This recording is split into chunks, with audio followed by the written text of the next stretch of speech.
The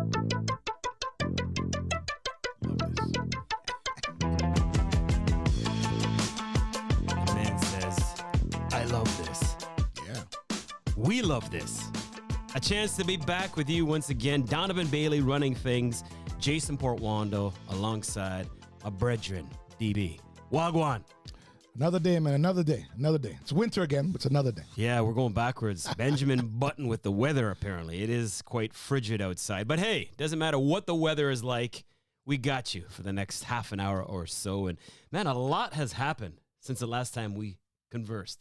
Yeah, it always seems so. Well, you know what, Jason? It is early season. Man. It is the Olympic year. So there's exciting activities every week, every day, somewhere on the planet. April 20th, 2024, we had some craziness happen on the track and field scene. How crazy are things right now? Do you realize the world leading times for the men and women respectively are not names that you'd be expecting? On the guy's side, do you know who it is? Christian Miller? Christian Miller. He's a recruit. He's 17. Oh, yes. Ran 993. 993. 17, he's a Georgia recruit. That's the fastest on the guy's side. On the ladies' side, you have Jacius Sears running a 10.77. Well, two things. She's out of Tennessee, by the way. She's 22. Yeah, Christian is a surprise. I mean, he's young and it's always good. I mean, track and field, as we know, you'll have those special days when you're going to have that. You know, it's the right condition, blocks, weather, all of those things, man. And clearly, 993 is a spectacular time for a kid who's going to go play football. Clearly, he's got a future in track and field. So good luck to him. Jacius is legit, absolutely legit. She did well in NC indoors. And so that's not a surprise. That's not a surprise at all. I mean, and again, I'm going to say it's early in the professional track season. She's probably just getting in shape because I'm saying it's mid-season for her because she has NCAAs coming up, and that is going to be spectacular. The race between her and Liston is going to be great at NCAAs.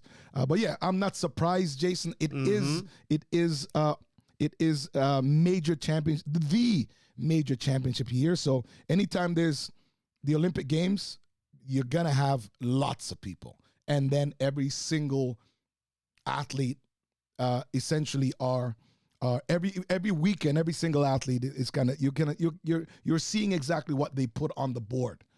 So yes, there's going to be some surprises. There's going to be some names, and also there's going to be some of the old veterans that you're essentially monitoring how fast they are, and although it's early in the season. Man, all I know is right now we have a 17-year-old on the guy's side leading the world at 993, and a 22-year-old on the ladies' side. Well, neither's going to last. Still, just at any point in time, they're running faster than the pros. That's for now. That's crazy. For now. Anyways, let's get to our race of the week, brought to you by BioPods. And man, oh man, this is what happened recently, Diamond League-wise, in Chapman. Twitch in the block there from Blake, I think, but Fred Curley rises fast. Coleman getting his leg turnover better here in the second half of the race. Coleman fighting hard for the finish line. What a run from the World Indoor Champion, straight back to being first outdoors. 10:13 for Coleman. Did I mention April 20th? Because yes, that was the date of that race. And okay, the time wasn't, fascinating, but It's the way he did it, because Coleman usually has the early lead, but Curley, actually, the first 30 was in front of him. It's outdoors, dude. It's outdoors, and typically, Christian Coleman's strength is the first 30, the first 50 meters. Is usually, in his greatest races, when he executes properly, he is usually out front. Exactly at that time. Yeah, but it's early, and I'm very certain Christian won coming off the World Indoor Championships, which he won expectedly, of course. And then he probably, Expectedly. of course, well, I expected him to win, of course. Okay. Christian did, right? I'm just saying to you, indoors. Okay. And then of course he went back into base training because that's usually what you do. It's almost like you're coming off outdoors, and then of course you're going to do some speed endurance training. So how I saw the race. I mean, first of all, 10:13. Was there a headwind? No. I think there wasn't a headwind. It doesn't matter. It doesn't matter because now it's really about gathering points and it's really not about breaking world records. None of that stuff really matters at this time. But yeah, Good point. But Christian coming off indoors, going back to some base training where he's doing some speed endurance work. It's clear that he's not going to be sharp for the first 30 or 40 or 50 meters. But Christian's going to be a force to be reckoned with outdoor, and Fred Curley, they both their fastest times is 9.7, 9.76, I think. So I expect that this battle is going to continue all season, and you can see the difference obviously in execution at this point. But everyone is going to get sharp. Would you agree with this statement? If Coleman can run that type of race, that type of styled race, he could be dangerous this year. You know what? Well, my answer is no, because I think that Coleman's greatest race is to get out and. I mean, I'm just saying to you, if you're running 6.3 indoors, Right. and you can, I mean, I know Bing Tang Su ran 6.21, I think, but I mean that's something that Coleman could repeat. But if he's that far ahead, I think him executing like that and then sustaining speed after 60, 70 meters, he'll be dangerous no matter what. But I think his greatest race is obviously to execute over the first 50 meters. Okay. Yeah, I mean, and Fred, and you notice this. I think, Jason, in our last episode, I spoke to you about Noah Lyles and what he was doing. What Fred Curley's doing is obviously working on his first 30 meters and executing maybe 10 or so meters ahead of where he used to execute last year. So yes, it's going to be interesting. And when I look at the race, I think both of them are really kind of tinkering. They're in their toolbox, tinkering with their races, and figuring out where they're executing and hitting top speed. I was impressed. And for me, if he can add that to his repertoire, kind of stalking and closing rather than just being all-out speed, I think Speed endurance? Coleman. No, Coleman. Well, when he's been running deuces, right? Yeah. So he's gonna. That guy said he went back to base. After indoors, you have to go back to some sort of base training or some sort of speed endurance training. I mean, I know what I did, but I mean, I don't know what his coach is, what exactly it is, but that's usually what happens. But yeah, they're both. Right now is the time to tinker with the toolbox, tinker with your race, and see exactly how it is that this all gonna play out. I mean, and what's great for us, for the fans of the world, is that you get to see this play out in real life. The great thing about it is that you can go out and execute in a Diamond League race or in a league race, anyways, and you can see these guys work on their craft, perfecting their craft. Coleman has a little something for Jamin. I'm pretty sure last year the race was in September, and Coleman also won that in terms of the Diamond League. So to be continued. We're just scratching the surface here because we're going to go from China and now to Nairobi. And my goodness, what a race between a couple of young studs, if you will. Right. I mean, Let's Tobogo and Courtney Lindsay. Now, Courtney Lindsay, if you don't recognize the name, he just turned pro. Was a collegiate runner last year. Yeah. Training partner with Kenny Bednarek. Kenny. And 19.71 for both of them. You could barely split them. Well, yeah. Well, I mean, think about it. For the track heads, we all know that, you watch the NCAAs or you watch juniors and see these kids come up, right? Courtney is not a surprise to me and definitely not to you or to the track heads. It might be a surprise for the average track fan out there. But, again, we're talking about tinkering. Courtney is in race form right now. Running 1971 into a 1.5 headwind. This is a 19.5 race. So these guys, both of these guys are in championship form today. And speaking of tinkering, Courtney left Les Steel Tobogo out of the blocks, and flew off the curve. right? But you saw Tobogo, man. I mean, I'm telling you, this kid. I told you, Jason. This is my guy to watch. Yep. Tobogo has the speed and the ability. I've been saying this for a couple of years now, but I'm saying it's coming to fruition. He has the speed, the talent, and the confidence, it looks like, to double in Paris, to win the 1 and to win the 2. He also ran 44. Didn't he ran 44 in the quarter? Which is amazing. So but I'm saying, watching the race, Courtney was gone. The 200 meters, it was over at the coming off the curve. I thought Tobogo won. But I'm just saying to you, the patience that this young cat is exhibiting is fantastic. Came off the curve. He was probably 1.5 meters, 2 meters down, but patiently. He didn't panic. Patiently, you saw every stride that he took, he inched closer. I mean, if that race, went on for another meter, Tobogo would have won. But I love what I see. And again, it's still early in the season. Right. Again, 1971 is absolutely spectacular. It was a great year, by the way. In April? Great year. Great year, by the way. What's that? 1971. Whatever, guy. Yeah. Okay. Yeah. I don't know where the hell that came from. But Well, that's the time of the race, right? Yeah. So just kind of. Yeah, whatever, dude. Okay. But I'm saying to you that 1971 will be fast in April. Mm-hmm. It will be fast in July, and it'll be fast in September. I'm just saying to you that's a spectacular time to run, man, and good on them. And again, we're seeing mid-season form from Courtney, which is expected. He's the guy trying to establish himself.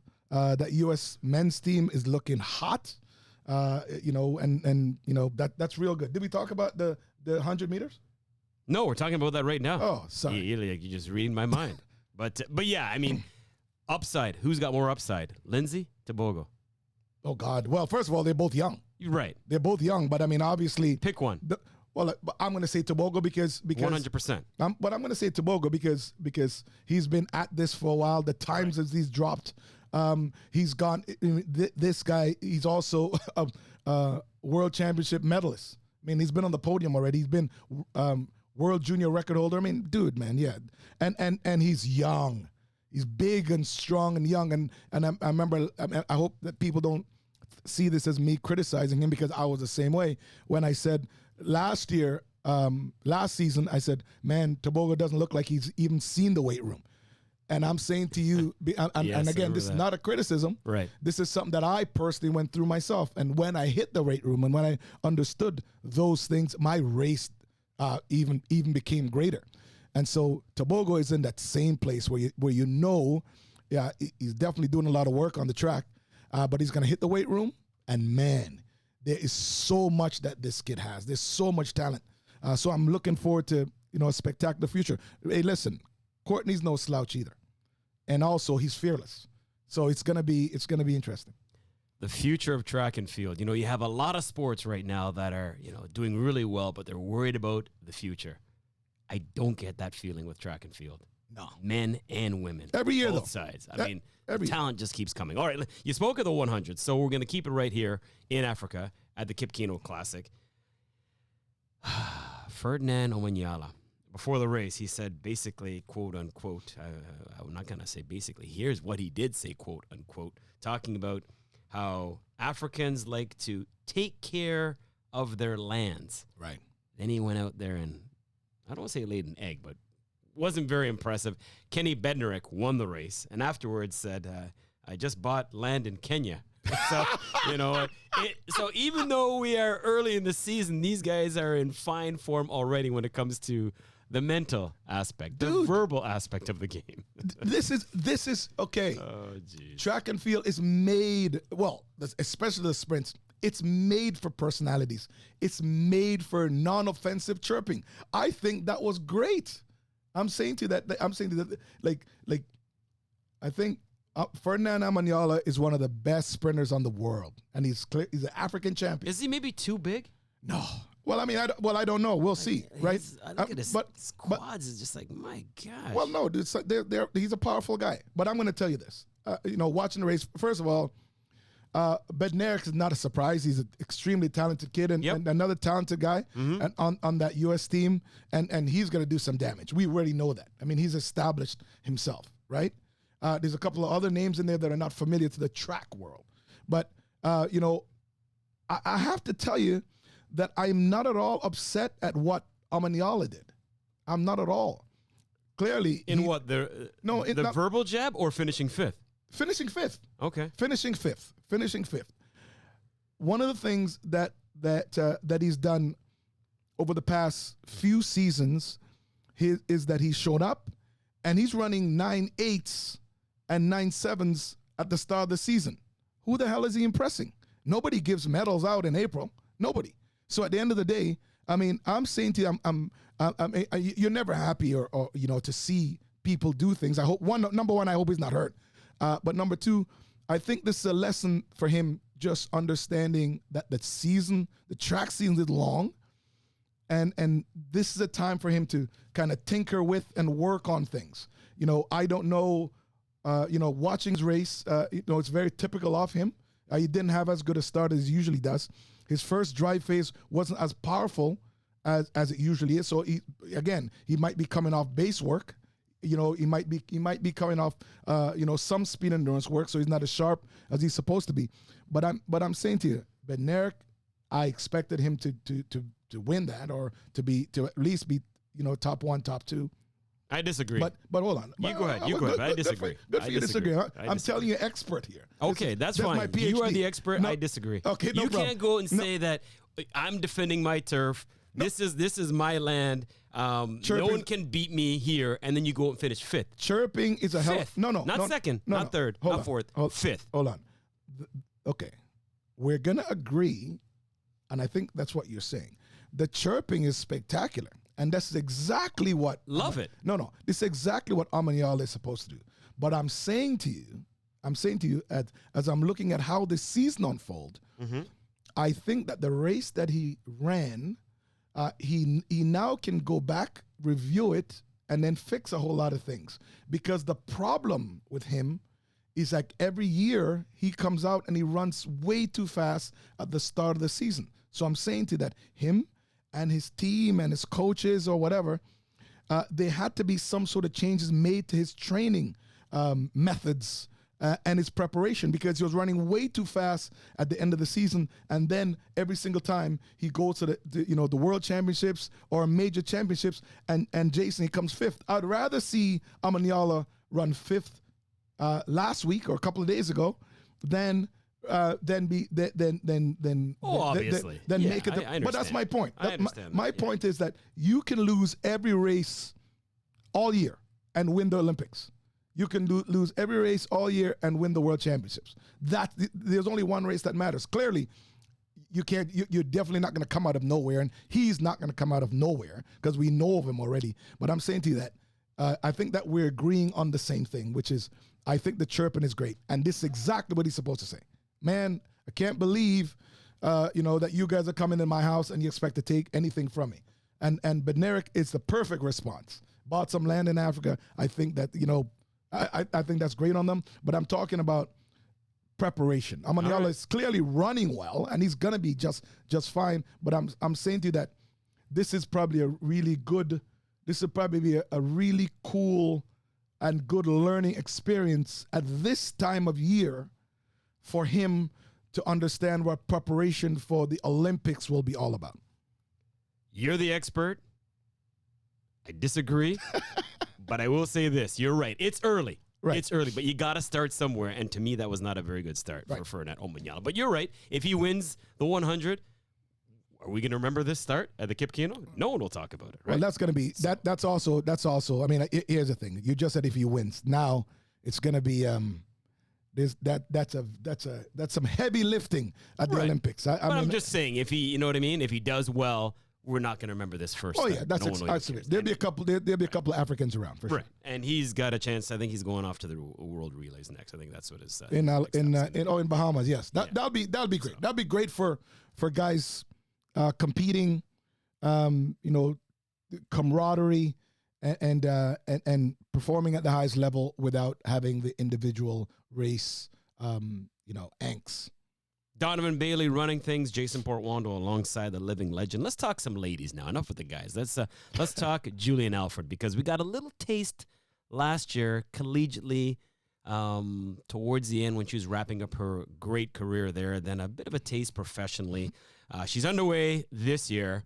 Mount Sac Relays runs a 2:258 and just made it look so easy. Well, Julian is expected to be one of the ladies now vying for top spot, man. I mean, this is like, wow. I mean, St. Lucia is probably, St. Lucia right now have everyone sitting on their hands in that little island because Julian's going to bring it. We know that, the top 3 women from Jamaica have not opened up yet. Shakari opened up. I guess we're going to talk about that next. Yep. But yeah, Julian, this is not a surprise for me. Her and Dina are actually training together in a university. Dina was third in that race. At University of Texas. So you got 2 of the women that you're going to hear their names a lot this season. But yeah, Julian Alfred is absolutely out I'm not going to say blood. I'll say out for gold. Out for gold this year. She's out, and I think that her, as you said, Jason, her stellar college career looks like it's gonna smoothly go into the World Championship. She's the indoor world champion. I mean, and indoors don't really count for much in the world of track and field. It never does. But I think it's great for her to get that first one under her belt, and 22.5 at this point. Yeah, man, that's the time that's a great season opener, and yeah, she's gonna dip under 22. We know, at some point coming into Paris, because we know that there's not a whole lot. She doesn't have any pressure on her whatsoever. She doesn't. The Olympic trials of St. Lucia will be just fine. So we know that we'll see her in Paris in the final. So she's setting herself up for a great season. Yes or no answer. These are impossible to get out of you, but I'm going to try again. Okay. Yes or no? Podium finish, Paris for Alfred. Yes. Oh my goodness, you did it! I'm so proud of you. I'm so proud of you. Oh. Yes.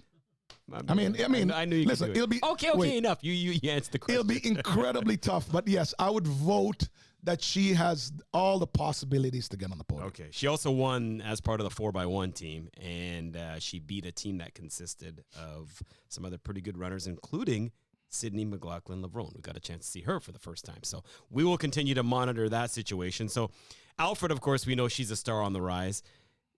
Tori Lewis, Australian teenager. I mean, just another name to throw into the mix. You spoke of Sha'Carri. This kind of reminded me of the Worlds, with Sha'Carri being replaced by Sharika in the middle, and on the far outside where Sha'Carri was when she won, it was Tori Lewis beating her. Yeah, but again, it's early season, people. Of course, but it was just kind of the same kind of race. That's all. Well, it is, and it's also the deuce. So Yeah. it's also the deuce. So I'm just. Right. I'm just saying. I'm just saying to you, it's early season. Mm-hmm. Again, Sha'Carri's coming. Sha'Carri didn't run indoors, so I know that she's doing a lot of base stuff. I know that, right?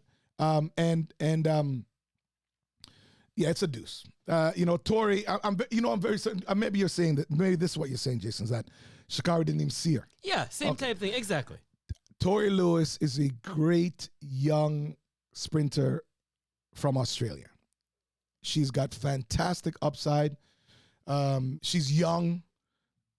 I don't know what her season is going to look like. She's also coming. The Australian season, outdoor season, just finished, right? So she's in great shape. The time was also just under 23 seconds. We talked about it's 22:96, I believe, right? 98. Yes. Okay. 22:96. Right. We just talked about Julian Alfred running 22:58, just chilling. Yes. Because all those times are going to dip under 22 seconds. But good for Tori, man. I think that's awesome. Sha'Carri is not even remotely close to the form that she will be in. I mean, and again, like I said, I mean, you can see her training and observe. I know how, like, Dennis coaches, Dennis Mitchell, her coach.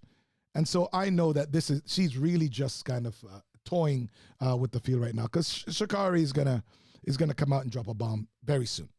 It's like there's too much talent. I feel like the podium has to have like 5 spots now instead of 3 because, I mean, we're going to throw her name into the mix. What are you talking about? Well, just because there's so many good runners on both the men and women's side. So why do you want to increase the podium? So everybody gets a little piece. What the hell is wrong with you, man? You know, It's got to like, be 3. There should only be 1. In horse racing, they pay out for the top 5. That's all I'm saying. That's because a horse has 4 legs. Some of these, I swear, they do as well. Audrey Leduc, before we wrap and head to the anchor leg. Wow. Audrey Leduc erasing the name Bailey. So one Bailey's out of the books, another Bailey still survives. Well, listen, first of all, this is a surprise to me. And you know, I saw the note and then I saw Glenn Roy posting it at the LSU Louisiana State Gold meet. Well, this track has been very friendly to Canadians. Okay. Right? This was where I broke my first Canadian record. My very first meet. My very first sub 10. And I believe it's still the track record. And I love what we have here. Audrey, the Canadian women, yes, we were always in desperate need of having you know, the championships, the Canadian record books replaced anyways. I mean, you never ever want to replace things, but sometimes it is what it is. But I think congratulations to her. Again, quite surprising at 10:96, and she ran really well in the finals also. So I'm looking forward to see what she's going to do. And man, you know what? For her alone, I mean, you know, her and Dwayne, I might make it down to the Canadian Olympic trials this year because we have some great ladies that are competing. We got a new Canadian record holder, which is fantastic. Dwayne Asamoah just ran sub 10. So we know that Aaron, Andrew, Dwayne, I mean, you know, Jerome, there's so many, it's almost like we have, you know, a group of Canadian kids again that they're going to fill the stands in Montreal for trials. So I'm probably going to make my way down there to see these kids. Audrey Leduc, by the way, she's 25. Yeah. She's out of Gatineau, Quebec, went to university at Laval. Yeah. So as you mentioned, the 10.96 erases the 10.98 of Angela Bailey that was set back in 87. No relation. 87 at the Budapest Grand Prix in Hungary. That's a long time. That's a long, long time. So congratulations, man. That's Leah great. Hobbs won the race, by the way, in case you're wondering. But also Canadian records were set in the hammer throw as well as the mixed race walk event. So, yeah, no, this is good stuff. This is a good moment for Canadians. And by the way, I'm going to throw one more name into the mix. Oh, jeez. Why now? Who? Gabby Thomas. Oh, listen, Gabby Thomas. Just another one. Now you see why I want to make the podium 5? Gabby Thomas. Well, yeah, but dude, it's going to be 3. Obviously, I'm just saying. You just got to bring it. Gabby Thomas. Exactly. Also what we didn't touch on, which, I mean, Abby.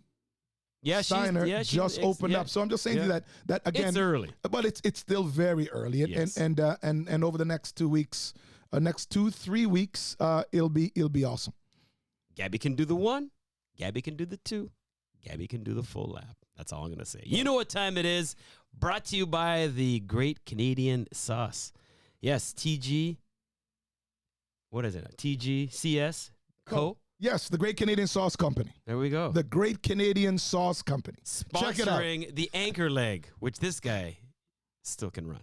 A cleaning stream to Donovan Bailey is pouring it on. So at this point of the show, we discuss things that we haven't discussed. And I just want to get your take on some things here. And first up, we're going to talk a little golf. I'll try to get you out on the course, but you keep ducking me because you've got it's still cold. You've got a 16-degree rule. 18. 18. And okay. I'm going on the up road as we speak. So, anyways, what's more impressive right now? Nelly Korda winning 5 consecutive LPGA events, tying her with Nancy Lopez from back in the day, like 78, and Annika Sorenstam from 04-05, or Scotty Scheffler's dominance on the PGA Tour. He's won 4 or 5. I think the only one he lost, he was second of the last 5 events. The hell kind of question is that? What's more impressive? What's more impressive? They're both impressive because you're making. Pick one. Why are you making this a gender thing? Why can make an agenda thing? They're just stating the facts. Well, I think that they're both extremely impressive. How about you that? You can never get off the fence. I am definitely off the fence.